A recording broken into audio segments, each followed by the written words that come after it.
from a legacy point of view, America has grew very easily into this whole big divide between what we do in church and what we do outside of church. Big. And it was kind of taken for granted that, you can do both, even though everybody didn't agree, but they still got on with it. So, if you go back to the 1950s groups, like the WYATT sisters, who sang in nightclubs, at the caravans, great singers. They were already knowing what it meant to go and sing gospel to audiences that had nothing to do with church.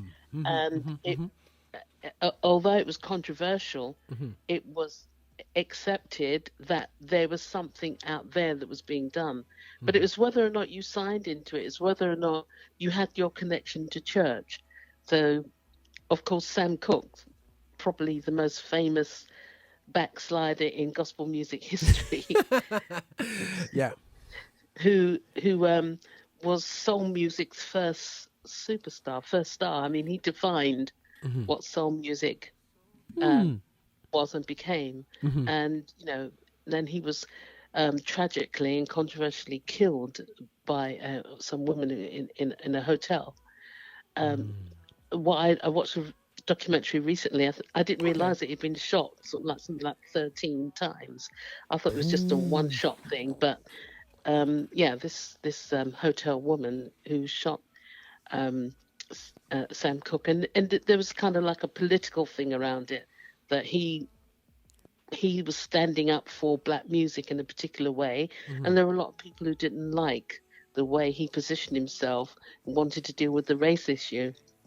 But he was a standard bearer, and in the same way that there has been this divide and interchange in secular music with black music folks from out of the church in America, we don't realize how much that has happened here in our own history.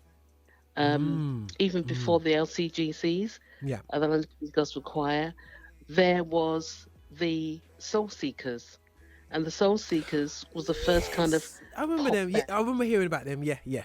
The first pop band, and it was brought together by an evangelist, Bishop Kenneth McCarthy, who, by the grace of God, he's 91 now. He's still alive. What? And he saw them playing about with some instruments in the church in Herne Hill, in Brixton area, and said to them, guys, what are you doing? They said, well, we're just here. And then he started to take them on the road, and they began to perform and play in secular places, and actually were the first British gospel band that's known to have been signed by a major record label back then, with Philips, the company that actually became EMI. So, and they had a hit in Norway, and they sang for the armed forces on radio, and indeed he was involved in the first kind of like gospel program that was on Radio Caroline, which was the pirate ship that used to dock, So, and there's, we've got a physical recording of that, that happened. But then there were groups like the Persuaders, which had Isaiah Raymond's father in it, George Dyer. Oh, yeah, and, yeah, and they performed in cafes and clubs. There's the Frank Stewart, which obviously based in Birmingham. Yeah. His family were, you have to say, they were famous in their day, and they were doing TV programs and Christmas specials. And of course, we know that he was one of the longest running radio presenters that the BBC had in WM. So there's a lot of history that's unspoken of, and there's obviously so very many things that we don't know about how gospel music came into this country, even as far back as the late 1800s, from the Fifth Jubilee Singers. A lot of other bands and groups came to Britain and were singing and creating gospel choirs that were not, some of them were not church based, but they were creating choirs and singing in various places, and orchestra based, or sorry, not orchestra based, brass band based gospel choirs that came over from America and made their mark both in the UK and in Europe. It's tremendous rich history that is not known.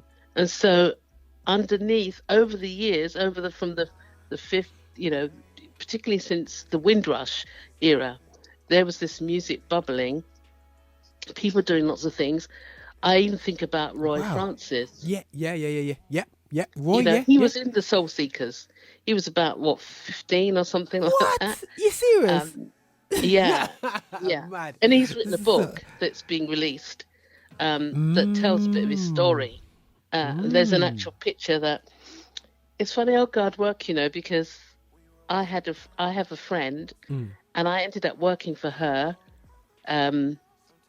She had a print shop, and it was Juliet Coley who first worked for me promoting gospel music, and I asked her to find a print shop, and she found this black-owned print shop.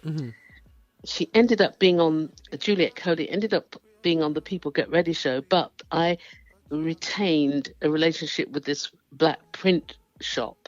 Became friends with the person who ran that shop, and in that found a picture which was of the Soul Seekers, not knowing Roy Francis was in that picture. And that's the only picture that we've got of Roy Francis being in this group, the Soul Seekers.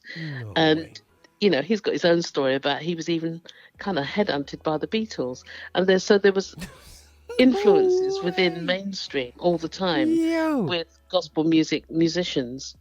So you've been zooming through some stuff. Now you said Juliet Coley, yeah? Now, correct me. That was the person that was on TV with Bishop John Francis. Now, guys, People Get Ready. So let me just give people a picture now.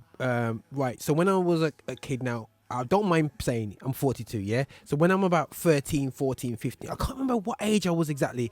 I'll go to my friend's house and we get the VHS tape out of a recording that we record the People Get Ready, and we watch... I never forget that when they played Barman Gillian, and there somebody did it. I can't remember who did it, yeah? And stuff like that. And that was just like... the Cart Sisters, Barman Gilead?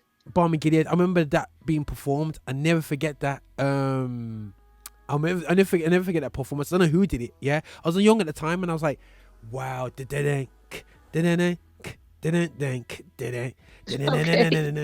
I just remember that bass line and whatever, and it's just watching it, and obviously you had John Francis and Juliet Coley presenting this, and just giving people an idea is that we was on terrestrial TV. When I say we, the gospel, UK gospel was on terrestrial TV. How many years ago is this? This is decades ago, strong. That's right, yeah. on not just a one-off program. It's 35 years ago now. This is what I'm saying, and it wasn't just a one-off program. Like, this is a Windrush thing. This was a program that was going on for for a series. I don't know how many episodes they did at the end, but it was epic, and it was like, wow, what's next?